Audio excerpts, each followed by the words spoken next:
अरे कराची इलेक्ट्रिक पे मुझे याद आया, आपने कहा क्योंकि हमने सुना है कि आपने कराची इलेक्ट्रिक के जो एम्प्लॉयज हैं उनकी पिटाई शिटाई भी कर दी आपने। अब ये मामला था। अब हमने इनको ये बताया कि जीएम से मिलके कि भाई अगर आप बिजली प्रोवाइड नहीं कर हम बिजली। मैं भी वैसे एक ऑन रिकॉर्ड एक बात कहना चाहता हूँ लियारी के बारे में। जैसे जरदारी साहब ने एक जमाने में की कि अगर लियारी में हमारा डाउनफॉल शुरू हो गया तो समझो कि पीपल्स पार्टी का डाउनफॉल शुरू हो गया। लास्ट टाइम जो जीते थे पीटीआई की टिकट पे शकूर शाह, वो इस वक्त लियारी ताजिर अलायंस बना के आ रहे हैं, वो भी हैं सामने। फिर अब्दुल रशीद साहब जो कि एमपीए रहे हैं जमात इस्लामी के।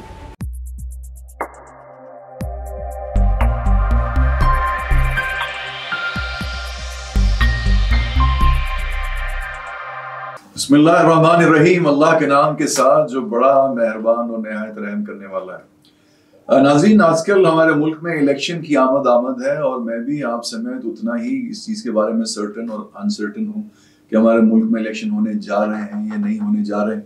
लेकिन ये कि मेरी दुआ है और मेरी ख्वाहिश है, हम सब पाकिस्तानियों की दुआ और ख्वाहिश है कि अल्लाह करे इस मुल्क के अंदर इलेक्शन हो और free and fair transparent election हो। ऐसी एक पर्सनैलिटी हमारे दरमियान है जो इस इलेक्शन के अंदर हिस्सा ले रहे हैं और इस कॉन्टेस्ट में हिस्सा ले रहे हैं, पार्टिसिपेट कर रहे हैं।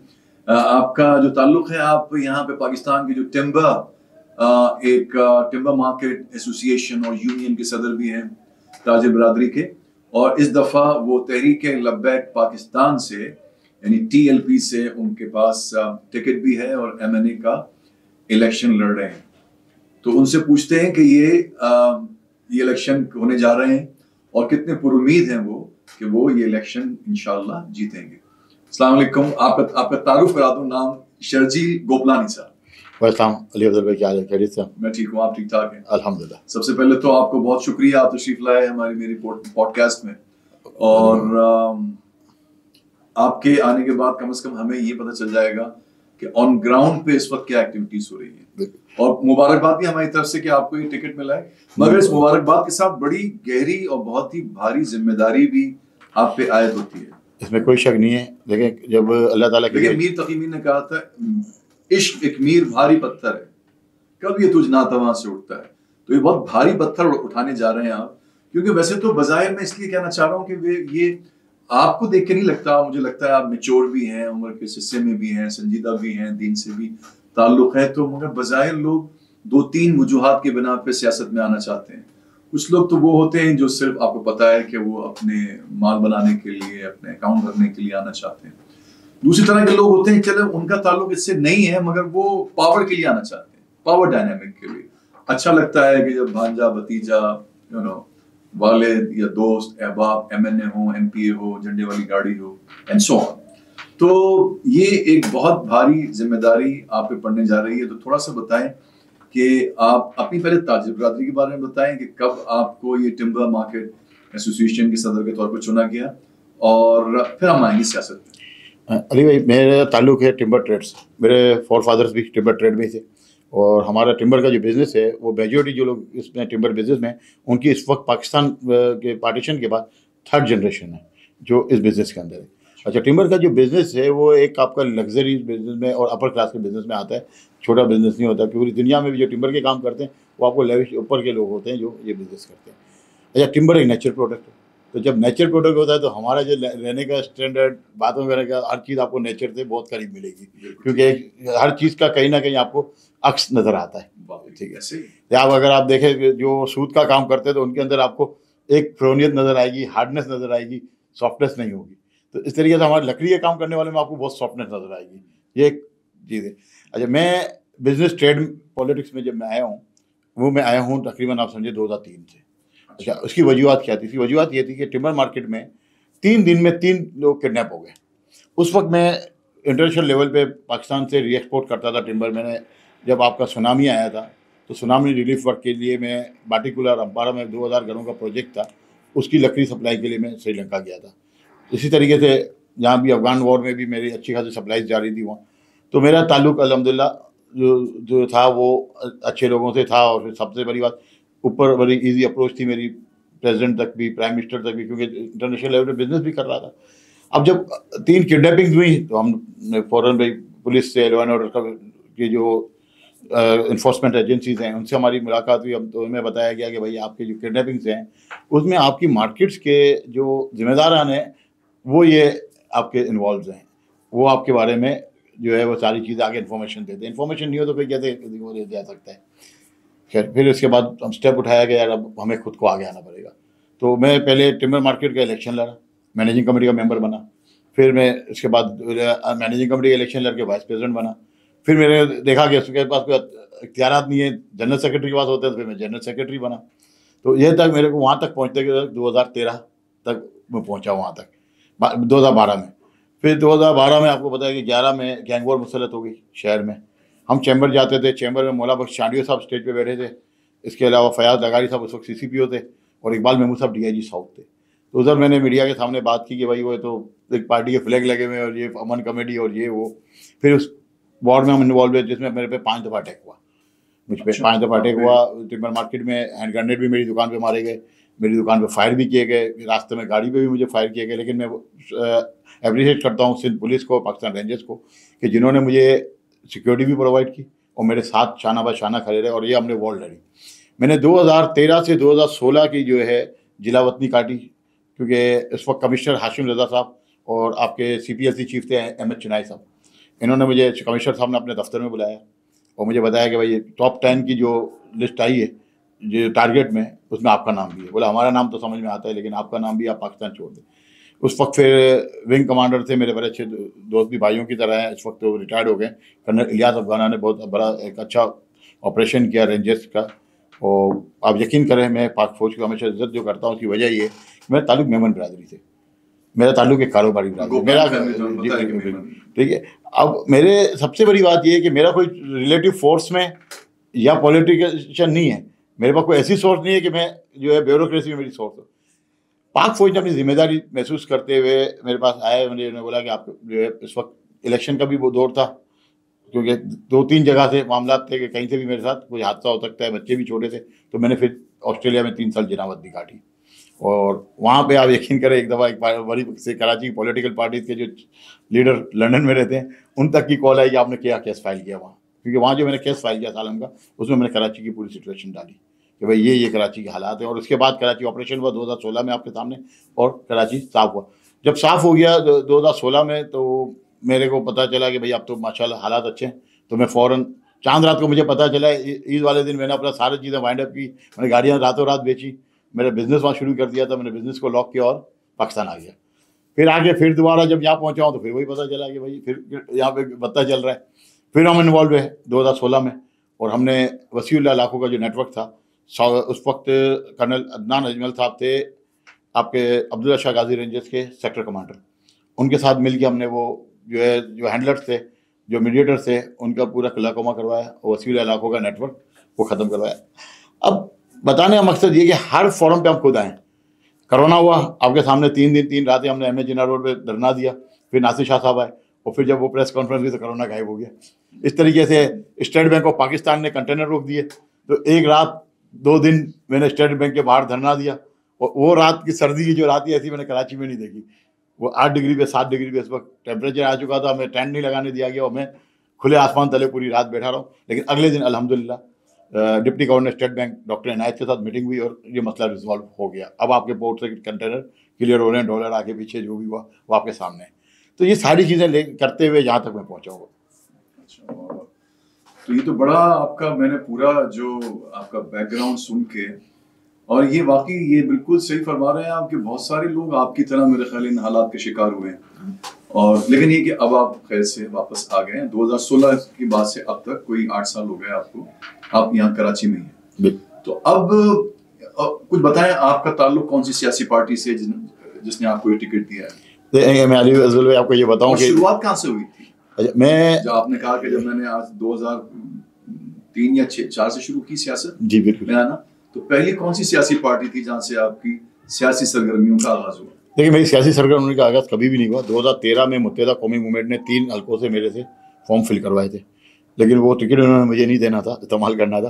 तो मैं इलेक्शन से 3 दिन पहले पाकिस्तान छोड़ चुका था और वो उस वक्त सियासी शहीद भी हो जाता।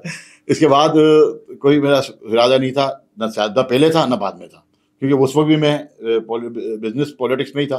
तो इसलिए उन्होंने ऑफ़र की थी और हमने हमारे सब दोस्तों ने मशवरा करके चले यार असेंबली में मौका मिलता है तो हम अपने बिल वगैरह के मामला खुद देख लेंगे।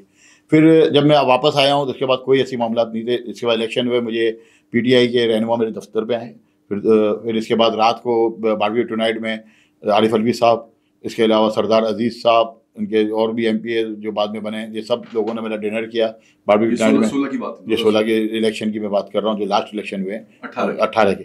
तो मुझे उस वक्त भी ऑफ़र थी लेकिन मैंने उसको अवेल नहीं किया। पीएसपी से भी ऑफ़र थी, मैंने अवेल नहीं किया। मैं उम्रे पे चला गया तो मैं स्क्रीन पे नहीं था।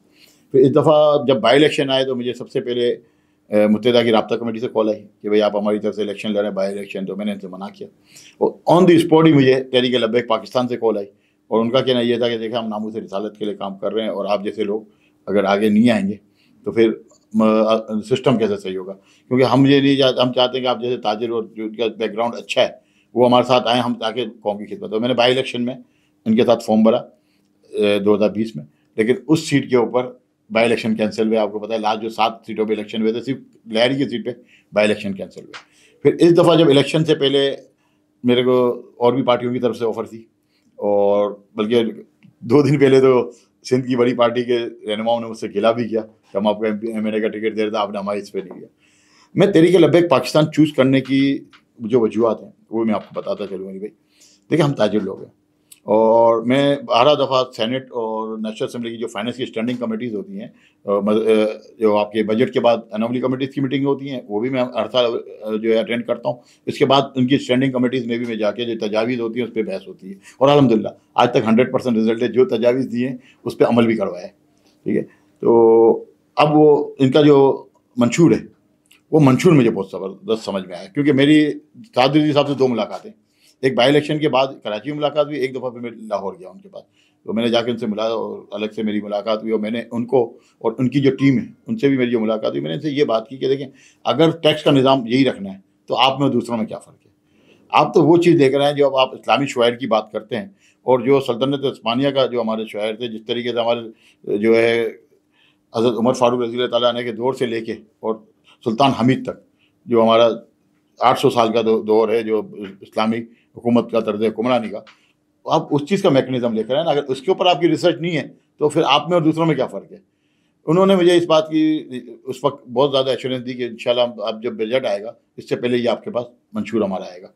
अच्छा, इस मंशूर में फिर मेरी बात हुई इनसे तो कुछ माहिर मईशत को उन्होंने साथ दिया और जो वो लोगों को लिया है जो वर्ल्ड बैंक और IMF से भी डील करते रहे और इस्लाम को समझते भी हैं।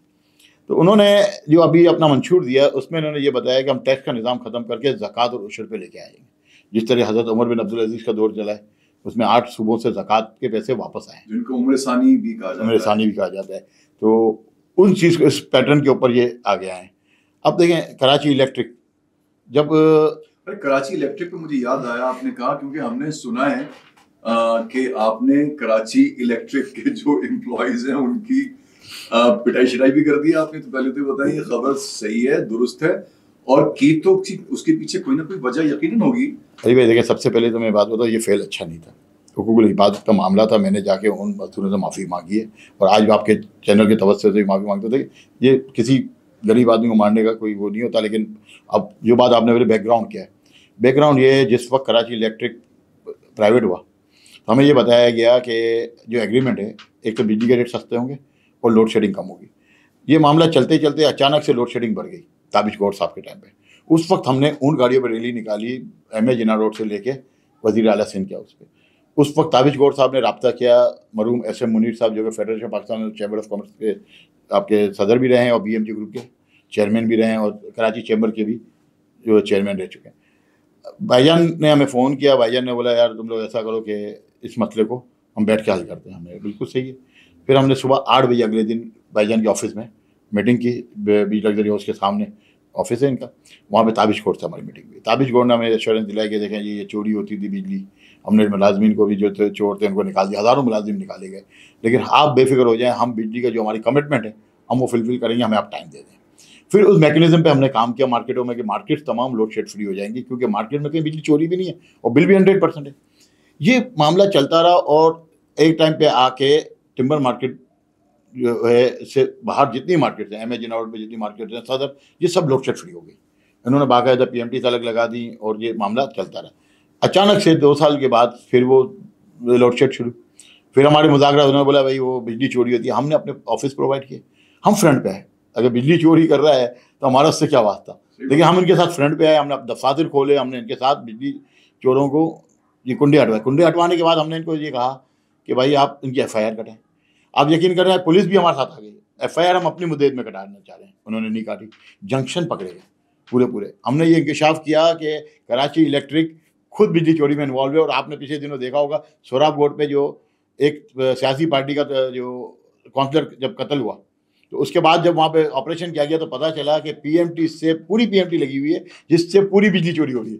250 kV की PMT, ये 4 PMT पकड़ी गई सुरजानी टाउन में। और ये मीडिया पे आई है रिपोर्ट कि 1000 kV जो है वो आपका डेली बेसिस पे सुरजानी में जो है चोरी होगी। खाली सुरजानी नहीं है, पूरे शहर का जाल है। वो कहते हैं ना कि है गारत चमन में यकीनन किसी का हाथ, शाखों पे उंगलियों के निशान देख रहा हूँ। अब ये मामला था। अब हमने इनको ये बताया कि GM से मिलके कि भाई अगर आप बिजली प्रोवाइड नहीं कर, हम बिजली तो पूरे दिन में टिम्बर मार्केट में 2 घंटे बिजली प्रोवाइड की जा रही है पूरे दिन में। और लार्जेस्ट पाकिस्तान के 100 टैक्स पेयर्स में से सिर्फ 4 टिम्बर मार्केट्स हैं। 450 members, they all are registered in the FBR income tax के अंदर, प्लस मेरे ख्याल में 150 से ज़्यादा लोग सेल टैक्स में रजिस्टर्ड, ठीक है। और सबसे बड़ी हाईएस्ट टैक्स पेयर मार्केट, और 9 to 5, 9 to 6 काम करने वाली मार्केट, जहाँ पे कोई इंक्रोचमेंट आपको नहीं मिलेगी, जहाँ पे आपको कोई वायलेशन नहीं मिलेगी। अब वहाँ पे हमें 2 घंटे बिजली दी जा रही है। हमने 1 महीने पहले जाके इनके GM को बोला अगर आप बिजली नहीं देंगे हम बिजली बढ़ेंगे। आज ड्यू डेट है आपकी, अगले दिन आप आके मेरे दुकानदारों से बदतमीजी कर रहा है स्टाफ। आप किससे बदतमीजी कर रहे हैं? जो टैक्स पे हायर टैक्स पे अभी कल आज गई है और आज ही आई है, ठीक है भाई। आप इंतजार तो करें भाई, आपका कानून बोलता है कि 3 महीने से पहले आप हमें छेड़ नहीं सकते। तो वाकई मैंने भी नोटिस किया, बड़ा अजीब हो गया अब तो। मतलब एक जमाना था कि वो ड्यू डेट के बाद भी कभी ऐसी गाड़ियां नहीं आती थी, ऐसे मामला नहीं होते थे। अब तो जिस दिन ड्यू डेट होती है अगले दिन ही, या आपको कह रहे सेम डे गाड़ी तैयार है। यानी आपको कोई किसी वजह से आदमी कभी भूल जाए, लेकिन ये कि आप सब कुछ भूल सकते हैं लेकिन बिल पे करना नहीं भूल सकते, वैसा उन्होंने कर दिया। नहीं, और देखिए बिल सरकारी हो या कोई भी हो, वो तो आपको ड्यू रखना भी नहीं चाहिए, और हमने कभी रखे भी नहीं है। हमारी मार्केट में ड्यूज भी नहीं है, ठीक है, कोई डिफॉल्टर भी नहीं है हमारी मार्केट का। तो इसके बाद अगर आप दुकानदार से बदतमीजी करेंगे तो भाई सीधी सी बात है, मैं तो बहुत साफ़ सुथरा इंसान हूँ, मेरा हाथ उठा, मैं इस पर शर्मिंदा ज़रूर हूँ, लेकिन मैं इसमें कहीं भी मैंने अपने आप को डिफेंड नहीं किया है। लेकिन बात यह है कि इसकी वजूहत तो आप देखें, और फिर जो उनके ऊपर डायरेक्टर्स हैं वो बोलते हैं कि भाई हम तो सारे इदारों को हम पैसे देते हैं। क्या जुल्म है? आप मुझे बताएं, आप जो सोलर पावर की नेटवर्किंग मीटर है उससे 10 रुपये में आप बिजली ले रहे हैं सोलर से हमारे लोगों से, और आप 56 रुपीज़ में सेल कर रहे हैं। आपका प्रॉफिट मार्जिन का रेशियो क्या है? अच्छा, ऑडिट इनका नहीं होता। आज तो मैंने चेयरमैन FBR से ही बात की, मैंने जो है हमारे चीफ इनकम टैक्स कमिश्नर से बात की, मैंने कभी आपने जो है KE का ऑडिट किया है? बोला हमने ऑडिट किया, हमारे पर जलते हैं उनके करीब जाते हुए।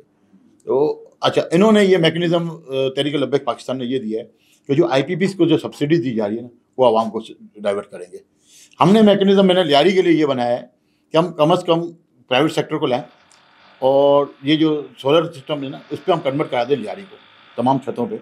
एक घर का 2 से 3 लाख रुपए अगर हम इनको लोन देते हैं, और एक बिल्डिंग में अगर हम 30 kV का, 40 kV का, या बल्कि कुछ बिल्डिंग में मैंने हिसाब किया गया 150 kV का भी प्लांट लग सकता है। तो हम इसको सोलर पे कन्वर्ट करवा दें और 2 साल में ये पे बैक कर दें, तो एक तो उनको बिजली से हमारी जान छूट जाएगी कराची इलेक्ट्रिक की ब्लैकमेलिंग से, और दूसरा बिजली इनको सस्ती पड़ेगी, और उनका जो बजट है वो भी आ जाएगा साहब। मगर शरीफ साहब, आपको लगता है कि क्या इस इलेक्शन के बाद TLP इस पोजीशन में होगी, यानी ओवरवेलमिंग मेजॉरिटी होगी? क्योंकि अभी तो ये मामला है था, अभी तो शुरुआत हुई है सियासत में, आपने खुद फरमाया, इससे पहले 2 सीटें थी। तो अभी अपनी बातें, अपना मंशूर को मनवाना, जो लीडिंग पॉलिटिकल पार्टी हो, जो कि फेडरल पार्टी हो, इतना आसान नहीं होता उससे। नहीं, देखिए ये बात सही है, लेकिन अब यहाँ पे मैं गवर्नमेंट को डिपेंड नहीं कर रहा हूँ, ये मैं डिपेंड कर रहा हूँ मेरे ताजिरों पे, सनतकारों पे, और अपने कंधों पे। देखिए हम अल्हम्दुलिल्लाह इस शहर में जो आपका नेटवर्क है सैलानी का या एदी का या छिपा का, ये कौन चला रहे? कराची के ताजी चला रहे। बहुत से स्कूल ऐसे हैं जिसमें हम लोग पार्टनर्स हैं। वो पार्टनर्स मतलब कि हमने बच्चे गोद लिए हैं उन स्कूलों में, और वो उनको बच्चों की तालीम फ्री है। वो गरीब बच्चे हैं जो आपके कराची से लेकर कश्मीर तक हैं। तो हमने ये मैकेनिज्म है। मेरा ताल्लुक Memon Brazil Memon medical institute, अगर आप देखें सफूरा में, वहाँ पे रिसेप्शन के ऊपर एक फॉर्म पड़ा हुआ है, अगर कोई गरीब आदमी जाता है और वो बोलता है कि मेरे पैसे नहीं है, तो ज़कात का फॉर्म फिल करता है और उसका इलाज हो जाता है। ये हमने मैकेनिज्म बनाए हुए हैं। हम मेमन इंडस्ट्रियल टेक्निकल इंस्टीट्यूट चला रहे हैं, वोकेशनल ट्रेनिंग सेंटर, जो कि लांडी में है। 6,500 से 7,000 बच्चा आपका निकलता है हमारे पास 6 महीने में, तो ताकि 12-13 हज़ार बच्चे निकलते हैं। वो भी फ्री ऑफ कॉस्ट जो है तमाम बच्चों को तालीम दी जाती है। वोकेशनल ट्रेनिंग 57 के करीब कोर्सेज हैं बच्चियों और बच्चों के। ये हम पिछले 10-15 साल से वो भी चला रहे हैं। तो वही मैकेनिज्म को मेरे को इधर लाना है। मेरी अपनी बिरादरी है, देखें मेरे साथ ताजिर हैं। हमने गवर्नमेंट पे डिपेंड, देखा अगर हम गवर्नमेंट पे डिपेंड करेंगे, गवर्नमेंट का फंड नहीं है इस वक्त। आपने अपना कर्जा उतारने सोचता, अगर अल्लाह ताला ने हमें पावर दिया, हम तो सबसे पहले मुल्क को कर्ज के दलदल से निकालेंगे। लेकिन लियारी को मैं क्या करना चाह रहा हूँ, मैं लियारी को, मेरी कम्युनिटीज़ को इन्वॉल्व करके। आपकी जो कॉन्स्टिट्यूंसी है वो लियारी है? मेरी कॉन्स्टिट्यूंसी लियारी है। मैं उसमें कौन आपका स्ट्रॉन्ग जो कैंडिडेट है, जो आपको लगता है कि आपको कंपटीशन मिलेगा वहाँ पे और टफ होगा वहाँ पे? तो पीपल्स पार्टी की एक रिवायती तौर पर तो वही जीतते आए हमेशा वहाँ से। देखिए पीपल्स पार्टी के इस दफा मेरा ख्याल है हालात इतने अच्छे नहीं है, आवाम थोड़ी सी मायूस है उनसे। थोड़ी नहीं, बहुत मायूस है। पिछली दफा भी आप देखें, इनके चेयरमैन बिलावल भुट्टो वहाँ से हारे, बहुत बड़ी बात है। बेनज़ीर भुट्टो वहाँ से जीती थी, जरदारी साहब वहाँ जीते थे। और ये कहा जाता था, भुट्टो साहब ने एक बात ये बोली थी कि जिस दिन हमने लियारी की सीट हार दी, उस दिन आप समझे कि पीपल्स पार्टी का डाउनफॉल है। ये रिकॉर्ड है। अच्छा, देखिए पिछली दफ़ा ये नहीं जीते हैं इलेक्शन, और 18 में इलेक्शन नहीं जीते हैं। और दूसरी बात, इस वक्त मेरे सामने नबील कबूल है। अच्छा, लास्ट टाइम जो जीते थे पीपल्स पार्टी के टिकट पे, पीपल्स पार्टी टिकट पे, फिर लास्ट टाइम जो जीते थे पीटीआई की टिकट पे शकूर शाह, वो इस वक्त लियारी ताजिर लियारी अलायंस बना के आ रहे हैं, वो भी हैं सामने। फिर अब्दुल रशीद साहब जो कि एमपीए रहे हैं जमात इस्लामी के, वो भी सामने हैं। तो मैं ये नहीं समझता हूँ कि मुकाबला मैं सबसे कमज़ोर शख्स हूँ। मैं ये नहीं बोलता मेरा मुकाबला उनसे, उन सब का मुकाबला शायद मुझसे होगा। चलें, हम तो खैर दुआ गो हैं, और मेरी तरह बहुत सारे लोग जो देख रहे हैं इस वक्त, सुन रहे हैं आपको, हमारी दुआ है कि आप जैसे लोग आए जिनको अपने मुल्क का दर्द हो, और जो अवाम में से हो, जो यानी उनको अवाम के मसाइल का पता हो। लेकिन एक बात बताएं, अक्सर लोग जाके भूल जाते हैं उन बड़ी बड़ी, जब बैठते हैं असेंबलीज के अंदर जाके, तो वो लोग ही डिफरेंट हो जाते हैं जरा। तो आप आज इस बात का वादा करें कि आप तो नहीं बदल जाएंगे कहीं जाके, लोग ढूंढते रह जाए टिम्बर मार्केट वाले आपको। अच्छा अली भाई, मैं आपको बताऊं असल होता क्या है। जब नेशनल असेंबली का मेंबर बन जाते हैं ना, या कोई भी बड़ी पोस्ट पे आ जाता है, वो समझता है मुझे जवाब देने हो। हमने अपना मैकेनिज्म बनाया। हमने अपनी कॉन्स्टिट्यूंसी में ये किया है कि मेरी 13 यूसियाँ, हम हर यूसी से 2 अफराद लेंगे, हर यूसी से 2 अफराद जो कि नमाजी, परहेज़गार, मुत्तकी होना ज़रूरी है, जो रब का नहीं हो किसी का नहीं, ठीक है। तो 26 लोगों की ये कमेटी, प्लस वहाँ पे अक़लियत है, जैसे आपकी हिंदू बिरादरी है, क्रिश्चियन बिरादरी, उनका एक मेंबर। हम बना रहे हैं अपना मैनेजिंग बोर्ड। मेरा वहाँ पे दफ्तर 2 साल से है, वही दफ्तर हमारा रहेगा। उस दफ्तर में ये मैनेजिंग बोर्ड डेली बैठेगा। डेली में यानी हम ड्यूटी लगा देंगे, भाई आज तुम्हारी ड्यूटी, कल तो उसकी। एमएनए और एमपीए वो हर महीने वहाँ बैठेंगे मैनेजिंग कमेटी के सामने और जवाब देंगे कि असेंबली में ये बिल पेश हुआ है, असेंबली में लोगों ने ये बिल पेश किया, ये राइटिंग में इनको फाइल दी जाएगी। ताकि अब होता क्या है, एमएनए पूरी कॉन्स्टिट्यूंसी को तो नहीं पहुँच सकता, तो ये ज़रूर पता होगा यार इस इलाके का ये मसला है, तो एमएनए के सामने वो चीज़ें आएंगी। हर महीने ये माहवार मीटिंग होगी वहाँ पे। फिर आप जब चंदा देते हो मस्जिद का, और मस्जिद में जाते हैं तो एक बोर्ड लगा हुआ होता है जिसमें जुम्मे को इतने पैसे मिले, और ये अखराजात मस्जिद के इमाम की तनख्वाह, ये वो मस्जिद रब का घर। और हालांकि हमेशा उसके अंदर वो जो पैसे आए होते हैं और जितने चाहिए होते हैं उसमें गैप होता है, चाहिए हमेशा ज्यादा होते हैं। लेकिन देखें अल्लाह ताला वो फुलफिल कराता है, मस्जिदों का निज़ाम चल रहा है, ईमानदारी से चल रहा है। तो कौम का जो पैसा है, और एमएनए को आपने इसके ऊपर बिठा दिया है, तो वो जवाबदेह क्यों नहीं है? 5 साल बाद आगे बोल दो जी मैं तो बहुत ईमानदार था, मेरा तो नैब ने कुछ नहीं किया, रैब ने कुछ नहीं किया, मैं तो फारिग। ऐसा नहीं, हमने ये सिस्टम अपना बनाया है। हमने पूरी टीम के साथ मिलकर हर ये कॉन्स्टिट्यूंसी में हम ब्लैक बोर्ड लगाएंगे, हर कॉन्स्टिट्यूंसी में। क्योंकि कोई बंदा रात को 2 बजे जॉब से आ रहा है, उसको ये तो पता होगा इसके एमएनए के पैसे कितने हैं। मेरी तनख्वाह, क्योंकि मेरा अपना कारोबार है, मेरी तनख्वाह भी मैनेजिंग बोर्ड के पास आएगी, और जो फंड मिलेगा उस बोर्ड पे लिखा होगा, और जो कारोबार, जो वहाँ पे तरक्याती काम होंगे, उसकी निगरानी वहाँ के लोग करेंगे, जो हमारी मैनेजिंग बोर्ड के मेंबर होंगे। ठीक है, जब तक हम ये जिम्मेदारी अपने ऊपर नहीं लेंगे और हम अपनी जो परफॉर्मेंस है वो आवाम को, देखिए आवाम के हम खादिम हैं, हम नाम के हैं, हम खादिम बने थे, हम इनके ऊपर आते हैं, हम एमएनए बन गए, हम बन गए इनके ऊपर रूलर, फ्यूडलिज्म में, और हम में कोई फर्क ही नहीं रहता था। तो फिर जमींदारी अच्छा ना, जिसके खानदान में उनकी नौकरियां तो कर रहे हैं। नहीं, हम इसको जो है डिफरेंट एक चीज़ देंगे, और मेरे को अल्लाह की ज़ात से उम्मीद है कि 5 साल के बाद लोग ये ज़रूर बोल रहे होंगे कि यार कश्मीर वाले भी, यार वो लियारी की जो सीट है ना, वहाँ का जो निज़ाम है वो लाया जाए। और ये निज़ाम हम अपने मदद आपके दिला रहे हैं, इसमें हमारे को किसी कानून की ज़रूरत नहीं है। मेरी कोशिश होगी कि मैं इस बोर्ड के मेंबर में एक पुलिस का नुमाइंदा भी हो, एक असिस्टेंट कमिश्नर से भी हम बात करेंगे कि भाई आप अपने कमिश्नर ऑफिस का भी एक नुमाइंदा दें, ताकि वो भी साथ बैठे हो। लोगों का ट्रस्ट जो है डेवलप हो और जो जो मामला है उसको हम निकालें। मैं भी वैसे एक ऑन रिकॉर्ड एक बात कहना चाहता हूँ लियारी के बारे में, जैसे जरदारी साहब ने एक जमाने में की कि अगर लियारी में हमारा डाउनफॉल शुरू हो गया तो समझो कि पीपल्स पार्टी का डाउनफॉल शुरू हो गया। मुझे इस बात पे पूरा यकीन है कि अगर लियारी के अंदर ये ड्रग्स खत्म हो सकती हैं, हो जाएं, तो यकीन करें पाकिस्तान से भी हो सकती है। लियारी के लोग, क्योंकि मैं वहां पे एक जमाने में गया हूं, मैंने डॉक्यूमेंट्री बनाई लियारी में, आज से कोई 15, 16, 17, 18 साल पहले हमने पूरी डॉक्यूमेंट्री बनाई। वहां जाके लोगों से मिले, खवातीन से मिले, स्कूल गोइंग बॉयज से मिले, वहां का माहौल देखा, हैरान रह गए हम कि वहां पे ड्रग इतनी आम थी और वायलेंस भी इतना आम था, वेपन इतने आम थे कि वो तो लगता ही नहीं कि पाकिस्तान, वो तो लगता है कोई आजाद कोई रियासत है वहां पे, जहाँ पे ना कोई कानून है, ना लॉ एंड ऑर्डर है, ना रिट ऑफ गवर्नमेंट है। तो अगर तो खुदा करे कि मेरे अर्ज़े पाक पे उतरे, अगर आप जो कह रहे हैं कि ये हो जाए अगर और लियारी में हो जाए तो पूरे पाकिस्तान में हो सकता है। बात क्या है कि जब जिनका काम कंट्रोल करना है चीजों को, जैसे आपने बताया कि अगर वो जब केईसी का काम है रोकथाम करना और ये कि कोई चोरी ना हो, कोई कुंडा ना डाले और उनके अपने अंदर से लोग उसमें इन्वॉल्व हों, तो फिर जरा मसला थोड़ा सा गंभीर हो जाता है। तो ऐसे ही ये मामलात भी जो नारकोटिक्स के मामलात हैं, जब तक कि इनको पुष्ट पनाही ना हो, इनके ऊपर लोग इनको सपोर्ट करने वाला ना हो, इनके साथ पूरा एक जत्था ना हो, ग्रुप ना हो, तब तक ये कैसे फ्लरिश हो सकता है? असल में पिछले चंद दहाइयों में जो है ना, हमने जिन लोगों को चुना है उन्होंने अपनी रिस्पॉन्सिबिलिटीज पूरी नहीं की और उन्होंने सिर्फ अपने आपको ये इस्टेब्लिश किया कि हम यहाँ पे पैसा बनाएं और बाहर यूरोप में हमारी कोई प्रॉपर्टी हो और हमारे बच्चे जाके वहाँ पे पढ़े और वहीं। ये लोग क्यों भूल जाते हैं कि हम लोग 60, 70, 80 साल के अंदर चले जाएंगे इस दुनिया से? ये तो प्लानिंग लगता है मुझे हजारों साल की जिंदगी की है। सही भाई, देखो कुरान में अल्लाह ताला ने साफ फरमाया मोहर लगा देते हैं दिल पे। मैं तो ये समझता हूँ जब मोहर लग जाए तो फिर सारी चीज़ें खत्म हो जाती हैं। मुर्तिद भी तो लोग हो जाते हैं ना, नबूवत के दावा भी लोगों ने कर दिया है ना। रब्बे कायनात ने अगर उनको छोड़ दिया, रब्बे कायनात से जो समझे कि रब्बे कायनात की मोहब्बत से निकल गया तो फिर ख़त्म हो गया। हम तो देखें अपने ईमान के आखिर तक, बल्कि मैं तो अक्सर नफिल भी पढ़ता हूँ हर इतवार को कि मेरा खात्मा बिल खैर हो। देखिए खात्मा बिल खैर, देखिए हमारे दीन में, हमारी किताब के अंदर क्या चीज़ मौजूद नहीं है? क्या तर्ज हुक्मरानी मौजूद नहीं है? क्या आपके घर के मसाइल के मामलात में मौजूद नहीं है? क्या बच्चों को किस तरह तालीम देनी है ये मौजूद नहीं है? हमारी किताब तो सारी चीज़ें है ना। नहीं, तो कुरान तो खुद क्लेम, क्योंकि मैं भी एक छोटा सा स्टूडेंट हूँ कुरान मजीद का, तो कुरान मजीद तो खुद क्लेम करता है कहीं कहीं कुरान मजीद वल फुरकान हमीद के वला असगरा मिन ज़ालिका वला अकबर इल्ला फी किताबिन मुबीन। कोई छोटी से छोटी बात ऐसी नहीं है जो इस किताब, कोई बड़ी से बड़ी ऐसी बात, यानी उसका मतलब हिदायत के मानों में। अब कोई बेवकूफ ये बोले कि ये कहाँ लिखा है कुरान में कि मुझे ग्रीन सिग्नल पे चलना है, रेड पे नहीं रुकना है। अब ये इस किस्म की बातों का कोई जवाब नहीं है जो आजकल के जो मुल्लिदीन कर सकते हैं हमारे सामने। कुरान में ये क्या लिखा है कि मेरे ग्रीन कार्ड कैसे बनेगा? कुरान में ये कहाँ लिखा है कि ऑस्ट्रेलिया में कैसे जाऊंगा? पागल लोग होते हैं इस तरह के।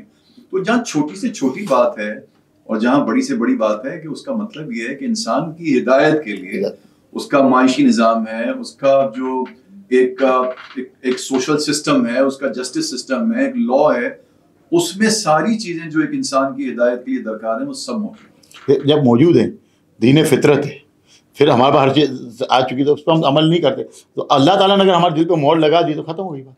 आप देखें ना, जिसको शऊर ही नहीं है कि बल्कि दिल पे खत्म अल्लाहु अला कुलूबिहिम व अला समीइहिम व अला अब्सारिहिम, और कानों पे भी लग जाती है मोहर, आंखों पे भी लग जाती है, खत्म हो गई बात। तो बात यह है अल्लाह ताला से हमेशा हिदायत मांगनी चाहिए।